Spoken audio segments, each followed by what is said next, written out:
Esto es amor de verdad, nadie lo puede dudar. Step up to craft beer. Taino Light Lager has a crisp, refreshing Caribbean-style flavor. Boricua Craft Ale, full-bodied flavor for the true beer drinker. Stop drinking beer water. Taino Craft Light Lager and Boricua Strong Craft Ale. Feel the rhythm and come up to craft beer.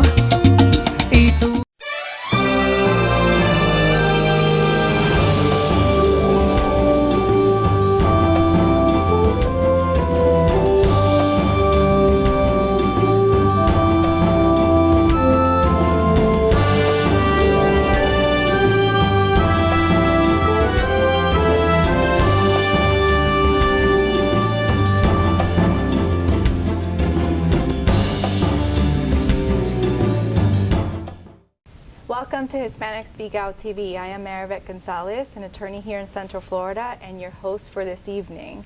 And today we have retired Chief Joe Lopez with us. He has served as a Florida Highway Patrolman for over 32 years, and he has also served our country as a U.S. Marine, and now he is running for Orange County Sheriff's Office. And welcome. Thank you for being here with us. Thank you, Marivet. Thank you very much for the invite. I'm glad to be here. So it's an exciting time for you. You're running for Orange County Sheriff's Office, and can you tell our viewers why you're running? Well, it's an exciting time. It's 40 plus years serving the community, even as a young altar boy, Boy Scout, Cub Scout, U.S. Marine, and became a state trooper. It's a passion of mine to continue to serve. It's a calling. It's a sense of duty. What I want to do is continue that mission. Most people spend their whole life wondering what purpose they serve. I've served the state, I've served the country as a Marine, and now it's time for me to serve the county and the citizens here. I think everybody wants to feel safe here, so that's one of the reasons, is have a safer place for people to raise families and to go to work and return home safely. And you're also of Hispanic background, correct? Yes, I am. I am the son of two Cuban immigrants that came to this country. My mother fled Cuba in 1961. She was pregnant with me. 7 months pregnant, took the last plane, the last seat out of Cuba when Castro says goodbye. Te enseñó español. Sí. Okay. And what is your plan as Orange County Sheriff to reduce violent crime? Well, as we're going through some trends right now, but my platform is to reduce violent crime, is to get the illegal guns off the street. We're going to leverage technology to help us with that. There's a lot of technology to Shot Spotter. We're going to work with the state attorney's office to make sure that the people that we put in jail stay in jail, that they're sentenced properly. We're going to work with the community to create an advisory committee to find out what are the needs in the community, to find out, to make sure that we can get them to work with us. We're going to create task force to make sure that everybody, it's a joint adventure. There is not one single solution that's going to bite the crime. It's going to be the whole, everybody coming together and reducing this trend. Use data. We have data to make sure we use the data properly. Because the thing is, proper data being collected to know where the crimes are occurring, what days of the week they're occurring, so that way we can create and develop strategies on how to fight that crime. So would that be different than what is occurring right now? We need to find out to see if what else is out there is better, because this data and the technologies out there gets better and better, so we can focus on that, because we don't have that many deputies out there, so we got to work smarter, not harder. We have to work with other departments. We got to work with the community to make sure they're talking to us, we're talking to them, and everybody has an vested interest in making sure that we can reduce the crime. So finding more and better technology, making sure that the data is clean data, that we know where to go, what time of the day, and what data we have. And you said working together, which brings an interesting point. So now it seems like mass shootings are almost natural, occurring nowadays. What is your plan to ensure the safety in the communities and in the schools mainly? It's a complex situation. There's not a simple solution to that. One of the things that we're going to do is work with the school system, with the Orange County School Board, to make sure that we harden their targets. What am I talking about? Making sure the schools that they go to, it's safe. Whether we have a single point entry, whether we have metal detectors, whether we have cameras, we have reinforced doors, reinforced windows. We're going to give that expertise to the county to making sure. We're going to increase our school resource officers to the county. Depending on the ratio, every school should have at least one deputy, if not more, depending on the population of the school. We're going to work, I think what we need to work too is with the federal government and the state government.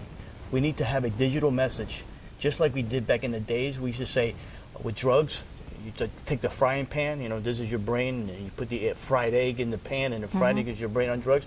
You know, that was a federal program. We need to educate people. This is real. We got to do something. The community is asking for action, and so am I. So we have to do something fast and quick. So I have 2 kids in Orange County schools, and sometimes it's scary sending them to school, even though I live in good communities. What is your view with regards to teachers carrying arms and weapons? My wife works in the school system. My kids, they also went in the school system here. They're both in university right now. What scares me the most, can you just imagine the anxiety that they have to go through when they go to school, knowing that they're going to be safe, or the big boogeyman's going to come and do some harm to them? Arming teachers is not a good fix. I can sit here and talk for hours why teachers should not be armed. But let's start with number one. What happens when there is a situation and the law, I did SWAT for 17 years. I taught active shooter for many years, from the beginning and the beginning stages, how we waited for other officers to get there, waited for the SWAT team, but now that's all changed. So now we go into the school, very chaotic. What happens if somebody pulls out a weapon? We don't know who that person is. You know, if a teacher pulls out a weapon, the officers don't know who that person is. They're not trained to do that. That training, we had to go through a lot of training just for active shooters. It's not just going to the range and shooting at a target. You know, you have to have the mindset. You have to make sure they're prepared to go through all that stress. What happens if how does a teacher carry the gun? I remember even as a probation officer, before I became an attorney, I was a probation officer in Seminole County, and they spoke about arming the probation officers for county probation at one point. I remember being scared. I remember maybe not being equipped for that. And I mean, that's a very legitimate question. I mean, how do the teachers feel, and who is speaking to the teachers? Yeah, they talk about, well, I have a concealed carry permit and I go to the range. I go, well, it takes more than shooting a target. You know, there's training that we go through. We got the academy training, and then we have training twice a year. With the Florida Highway Patrol, we train twice a year to induce stress into the shooting. Then you have the active shooter training, and this is ongoing basis. So who's going to pay for that? Who's going to pay for the teachers to go and keep up with their training? How are they going to secure their weapon in the school? How are you going to keep it in the purse? What happens if that weapon is not secured and some student grabs a hold of that weapon? Now you got another problem. Yeah, all these are legitimate questions, which brings up another question with regards to the relationship between policing and the community. So how do you see that, and what things would you be putting in place for the community to have a better relationship with the police, and specifically the use of force? There's about 400, well, probably a little bit higher, about 600 to 800,000 police officers nationwide. We don't know what the exact number is. And a very small percentage have done some really stupid things that's tarnished the badge of everybody. No, regardless of the shape of the badge, regardless of the color of the uniform, we all have to deal with it. But when I become sheriff, it's going to be our job to bridge that gap between the community and law enforcement, bring down the barriers. I've been out in the community. I've been in every part of this county talking to people, and they're telling me that we need to improve the relationships between the law enforcement and the community. How we're going to do that? We're going to establish these programs. I was in church the other day, and I was thinking about this. Well, it's going to be my goal to go to a different church, a faith-based community every Sunday to get to know the community, because that's where everybody goes. They go to their local churches. You know, we're going to establish these advisory committees and make sure that they get a voice with the law enforcement. This is not just going to be from the top. I need to get our deputies into the community, bring down the barriers, so the people are not afraid. The policing 101 comes from community policing, where everybody knew who they were. You know, Officer Joe, they used to say, they used to walk around the neighborhoods. We can't have foot patrols here because it's not conducive into to the geographics that we're at. But And we that, need to well, get, well, that geographic is an important role. So what do you foresee your force looking like? Because Orange County is a very diverse county. We have people from all over. I think that if you ask a person walking in Orange County where they're from, hardly anybody is a native of here. Somebody's either from Puerto Rico, New York, Michigan, wherever it is. But how do you see the force, your force out there in the community? And what does it look like? Yeah, well, I grew up in the Bronx, very diverse, melting pot, lived in Miami, same thing, saw that trend come in. We need to be reflective of the community. We have not only the Puerto Rican, but we have multiple Hispanic cultures here. We have the Southeast Asians, we have the from India, we have Brazilians. The community, the law enforcement department, the sheriff's office needs to be reflective of the community. I'm just going to give you one small example. You know, somebody calls 911. They don't speak any English. We don't have time to get a translator. You know, so there's somebody in their house. So somebody there to do harm in that house to that person. They don't have time to go get a translator and say, hold on a second, and then go get somebody who speaks whatever language they speak. No, the 911 also need to be reflective of the community. If I want to bridge the gap with the community, I got to make sure that I send the proper representatives of that community to the community so we can bridge that gap and we can start having more communications. One of our best information comes from the community. There's a lot of good people in that community that really want to help, but they don't have a way, So is there a lack of Spanish-speaking, and not Spanish people, Spanish-speaking translator, like you said, in 911? Do you find that to be an issue? We find that there's not enough native-speaking. We want to go away from having a translator.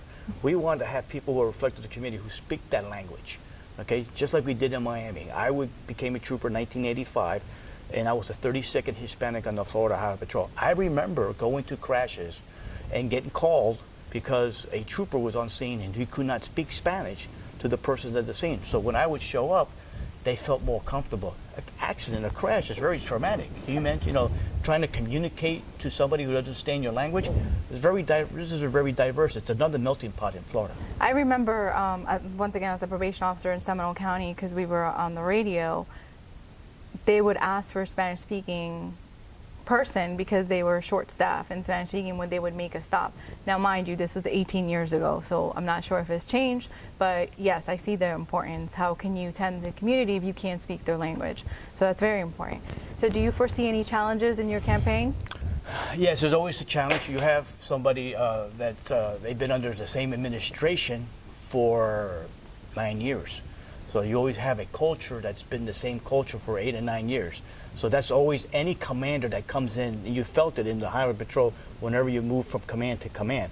So there's a change of culture that's got to occur. So any last word that you would tell our viewers? There's nobody going to work harder than Joe Lopez to be your sheriff, and I can guarantee you that. I'm out there campaigning. I work a full job, 40-hour job, and nobody will be working harder than Joe Lopez. Don't forget to vote November the 6th. Everybody's got to vote. You want change? You want new ideas? You got to vote November. Vota. Vota. En español. Sí, a votar en noviembre. El 6 de noviembre, por favor. Well, thank you for being with us Thank tonight. Good night. Stay tuned for the next segment. I am for the child who's had 7 addresses in a single year because she's in foster care, because her father abused her, and her mother couldn't believe her. She is the child I am for. I am a volunteer child advocate. I am you. Florida residents call toll-free 866-341-1425. Esto es amor de verdad, nadie lo puede dudar. Step up to craft beer. Taino Light Lager has a crisp, refreshing Caribbean-style flavor. Boricua Craft Ale, full-bodied flavor for the true beer drinker. Stop drinking beer water. Taino Craft Light Lager and Boricua Strong Craft Ale. Feel the rhythm and come up to craft beer. Welcome Welcome back to another episode of Hispanic Speak Out TV. I am your host, Sandra Rivera, and today we are speaking with Jose Bosque, and you're here representing Fema. Hey, how you doing today? Good, good. Thank you for being here. Seeing you. Now, can you tell me what your role is with Fema? Well, today I'm here as a public information officer, and I'm going to be trying to tell you, trying to tell them, everybody's families to be prepared. Right, because we are on the eve of hurricane season again. It doesn't feel like it. We feel like we just got out of hurricane season. And it's there, and Right. you know how intense was and the magnitude of some of the hurricanes last season. Absolutely. So we need to be prepared. Tenemos que estar preparados. Right. We have a website, ready.gov, and people can go in different languages, Okay. and follow information about when is it going to happen, what is it that you need to do before, during, and after a disaster. And we also have a FEMA app. Okay. You can download it on your iPhone, and you can get basic information about the whole process. Okay. And also, if there is some kind of process of evacuation, you can get also the details. How is it that you can get to do that? So we learned a lot of lessons from the hurricane season last year and a lot of the damage that it caused. On that website, is there information for what people should do to prepare their belongings, their home, maintain documents in case they need to make any kind of claim with their insurance companies or with FEMA? Exactly, exactly. And there is a whole list that the family needs to follow, and also there is a plan in regards to what is it that you need to do. And also I wanted to tell you about flood insurance. Okay. We live in Florida, and the majority of the people have insurance, but they don't know if they have flooding insurance. And that's something that we all need to consider, because lately, last year, the situation was to the point that even low-risk areas were areas where we found a lot of flooding. And can you tell the viewers where they can go to find out what their flood zone is and whether they should get something like that? Ready.gov. Okay. You can use our website, ready.gov, and you can go directly and get information into all those details. We also, again, have a FEMA app where you just go in and get all the details in regards to any disaster in the United States. Okay. What are a couple things, what do you think are the most important things that everybody should know in preparation for hurricane season? What should they be doing now with hurricane season approaching? You and me, we need to start getting a kit together, first aid kit, get some clothing, get some water, food, and some things that you can use maybe for a week or two, you never know. And also get a kit in your car in case that you have to take off, in case that you have to go to the evacuation process. Right. And so you need to have another kit in your car with some information, like you said, documents. In the house you can have ice, food, and things of that nature. So best to do that now when everything is calm and there's not a mad rush to the stores to get El all of this. momento es ahora. Estamos ya en la temporada de huracanes, so tenemos que empezar ya. The moment is right now. Right. Just right now. We are right now getting into the hurricane season, so we all need to be prepared. Okay. Well, thank you for that information. It was a pleasure seeing you again. Thank you, Sandra. So yes, get ready for hurricane season. It is fast approaching. Again, that website was what? Where they can get that information? Ready.gov. Ready.gov. All right. Thank you. Stay tuned for another conversation with Danny Ramos on racism. I'm your host, Sandra Rivera. Esto es amor de verdad, nadie lo puede dudar. Step up to craft beer. Taino Light Lager has a crisp, refreshing Caribbean-style flavor. Boricua Craft Ale, full-bodied flavor for the true beer drinker. Stop drinking beer water. Taino Craft Light Lager and Boricua Strong Craft Ale. Feel the rhythm and come up to craft beer. I am for the child who's had 7 addresses in a single year because she's in foster care, because her father abused her, and her mother couldn't believe her. She is the child I am for. I am a volunteer child advocate. I am you. Florida residents call toll-free 341-1425. Welcome back to another episode of Hispanic Speak Out. I am your host, Sandra Rivera, and I am joined now by my other host, Danny Ramos. How are you? Good evening. And we're only going to do 10 minutes on a very interesting and hot topic. You go. Okay. So the question on the table is, how do you feel that capitalism is inherently racist? Absolutely. We're done. Exactly. You were mentioning about a definition of capitalism. Why don't you say what the definition of capitalism All right, or so the benefits? Okay, so the benefits obviously are you've got wage labor, you've got trade, you've got competition, you've got that competitive market. Those are all the general ideas of what capitalism stands for. You know, it's supposed to take the power and the control of our economy out of the hands of the state and put it into the people, wealth owners, wealth holders. That's the idea. That's what it's supposed to do. So the question is, does every race or does every person from the inception of capitalism have the opportunity to accumulate that kind of wealth that capitalism is supposed to encompass? I think that the United States is unique because other countries like Italy, they're all Italian. France, they're all French. England, they're all English. Now, there are different economic levels, but they are all within the same psychological, sociological background Cultural, and pattern. right. In the United States, we had something totally different. We had a bunch of wealthy guys who got together, who decided to break off from England. And it was a business venture as well as a political venture. Okay? But at that time, when all of this stuff started, okay, people of color were denied equal rights. And that was the inception of capitalism in the United States. In its inception, part of its basic brick and mortar structure was racism. Because they needed racism in order to build up the economy at the lowest cost possible. So they started buying slaves, Right. so the rich could get richer, and they could start building the blocks for an economic powerhouse. But it was based on slave labor, and that slave labor was based upon all people of color, whether it was black, Chinese, Hispanic, you know, that's what it was. Sure. So as society continued to go on in time, okay, that did not change. I mentioned to you about, I watched his bio on George Bush, and he was talking about how he started his wealth. And what he did was he went through the South in a car going door to door selling stuff. Well, if you were a colored guy, if you were a Puerto Rican or you were black, you couldn't do that. Right, absolutely. Couldn't do that, let alone have a car. Right. You know what I mean? So nobody would buy anything from you, and you couldn't go interstate or anything like that. So the system was absolutely designed to give only opportunity to white people all the way through up until the 50s. And even now, there is racism. I mean, I know there's racism in the beer industry, for example. Okay. I've spent 2 years in the beer industry, and I know it inherently.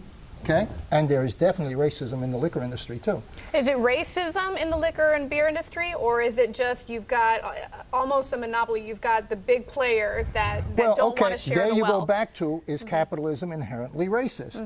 Now, it's from the very beginning, they didn't want to share the wealth. They wanted to use the minority communities as a stepping stone. They step on their heads and they go up. Sure. And they wouldn't have to pay for labor, you know? We have the same kind of thing, but a little bit different. What you have is blocking people from getting in, blocking people from becoming, reaching their total opportunity. And that goes on right now. Now, you can call it competition, but it's still blocking minorities. So you're blocking people of color from attaining their rightful place in society. It's still going on right now, not only in the beer industry, there's a lot of industries like that. Well, is it actively blocking minorities, or is it actively blocking anybody who has a chance at taking them down a level? Okay, well, the fact of the matter is that there are industries that are all controlled by white guys. Okay. Okay, they're not controlled by black people, and not controlled by Hispanics. So you got the white people, white group controlling the industry, and then you have the bottom class is the one that wants to reach up and improve. That happens to be blacks and Hispanics. Right, okay. So you have the white community, business community, very often blocking blacks from attaining because they don't want to give up power, they don't want to give up money. So it becomes a fight, yes, for money. But it was a fight for money in 1776. Sure. And it was a fight for money during the Civil War. Plantations were a fight for money. They get free labor, and you got the plantation house, which is full of money. So that still goes on. And I'm not saying it's not being corrected. Okay, I'm not saying it's the same kind of terrible condition, but I'm saying that it goes on now. Sure. And the battle for equality. Look, all you got to do is look at the demographics of how much minorities make and how much non-minorities make salary-wise. Right, and I don't think it can be disputed. I guess my question is the fact that minorities are being blocked, is that a consequence of the fact that there just happens to be white, men in power, or a proactive consequence? Okay, or this is industries don't grow up, with the exception of the computer industry, they don't grow up overnight. All of these other industries took decades to grow. And if you want to go back 3 decades or 4 decades in the United States, there was no Civil Rights Act. You know what I mean? So it's based upon that.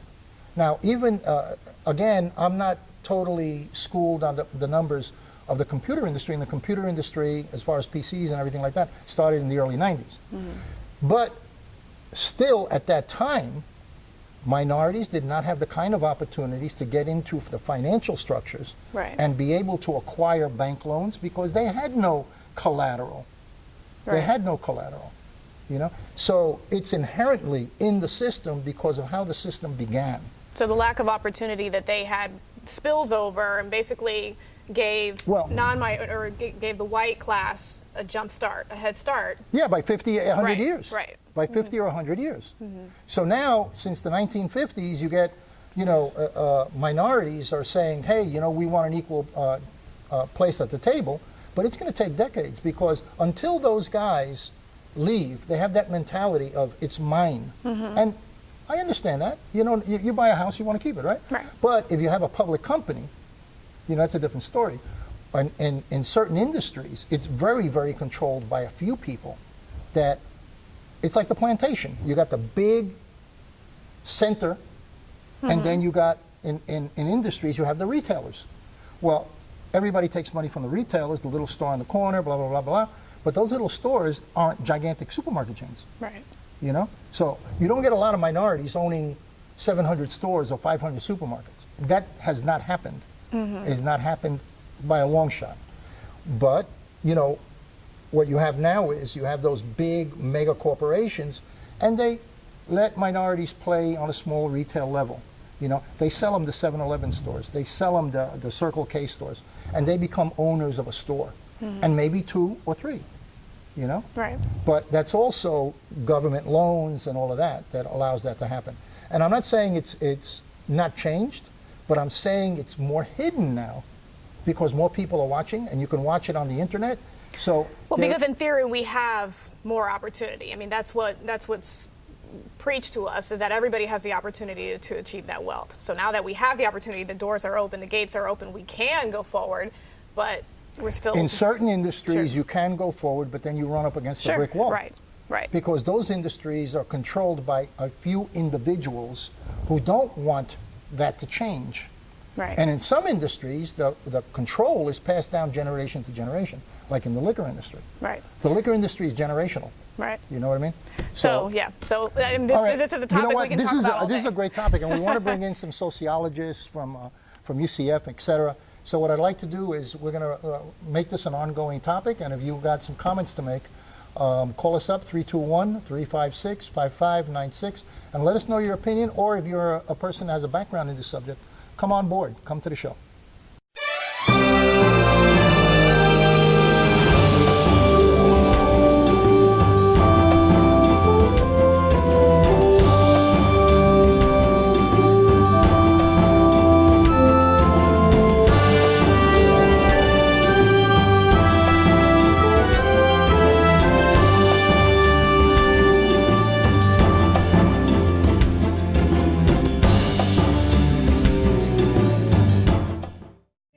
For the child who's had 7 addresses in a single year because she's in foster care, because her father abused her, and her mother couldn't believe her. She is the child I am for. I am a volunteer child advocate. I am you Florida residents call toll-free 866-341-1425. Beer water, El mundo gira pegado a ti. Taino Craft Light Lager, and Boricua Strong Craft Ale. Feel the rhythm and come up to craft beer.